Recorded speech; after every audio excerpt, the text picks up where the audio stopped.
there's another dimension of the worth and the value of intercessory servants before God. And I would think one of the most archetypal passages that God's lit up before us for about 3 decades now, but more intensely than ever in the last 20 and 15 and 10.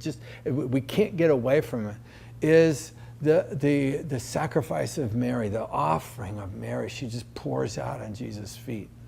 And the disciples were kind of, well, Judas in particular, he was kind of quibbling on this. It says, this same funds, this money could have been used for giving to the poor and all that. And that made perfect sense. And Jesus didn't shout that down. He quoted a passage from Deuteronomy that says, yes, it's very worthy to keep giving to the poor. When he said the poor you always have with you, by the way, he was quoting from Deuteronomy a passage which says, yes, give abundantly to the poor. He was not shining it on and says, well, what can you do for those people? This is exactly opposite. If you really look up the verse that Jesus was quoting, read the whole passage in Deuteronomy, and you go, wow. Jesus was saying, yes, keep giving to see the poor sustained through their struggles. But Jesus was saying that will happen. But what she has done will stand. It will be a worthy thing. She's done something beautiful for me. She's done something worthy, glorious for me. And Jesus, it's an amazing. Is this guy arrogant? Is this guy proud? I mean, it would throw you if you were right in the room with him, because the audacious things he said, if you really think about him, were saying, I am so much worthwhile than anything else on the planet. And yet, can you imagine Jesus being proud? No, you can't. He was just telling it for really how it is, that he is worth a poured out offering of simply to extend our love, to express our love. And it's that kind of gift, it turns out, is not wasted. Another account of that same kind of thing, may have been a different occasion, another. Jesus says, what this woman has done will stand. The memory of it won't fade. Wherever the gospel's preached around the world, this is going to be recalled. What she's done will be spoken of. But it's amazing, her name is actually not even in that story. She goes nameless. And so it's not a way of getting glory for yourself. So say, this day of worship been brought to you by, so fortunately at a house of prayer, when we do things, we don't spotlight, hey, this prayer hour led by such and so. Isn't he doing?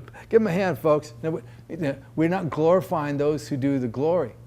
But amazing, when she gave gift to Jesus, it was what people were amazed at, is just what you're amazed at, is that look how worthy Jesus is of receiving such an outlandish, outrageous, lavish affection and passion and sustain.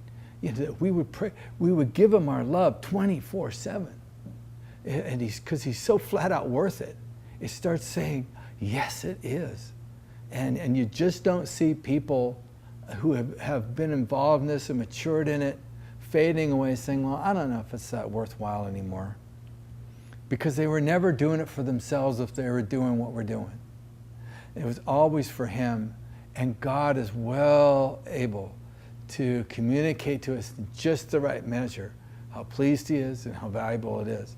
So intercessory servants, to see them have a freedom to give themselves full, whole life devotion to him, enables the rest of us to give our full lives. Of course, as we pour out our life as a living offering in whatever endeavor God's called us. But it's just like God to have a few people that would be servants of his, that would carry on the worship, that the fire wouldn't go out, that they would be a joinable core, that the others of the diverse streams of the church could easily find themselves encouraged to carry out the devotion of prayer in their own course of affairs, but gather, always have a point and a place of gathering. I think it's just an outrageously beautiful thing.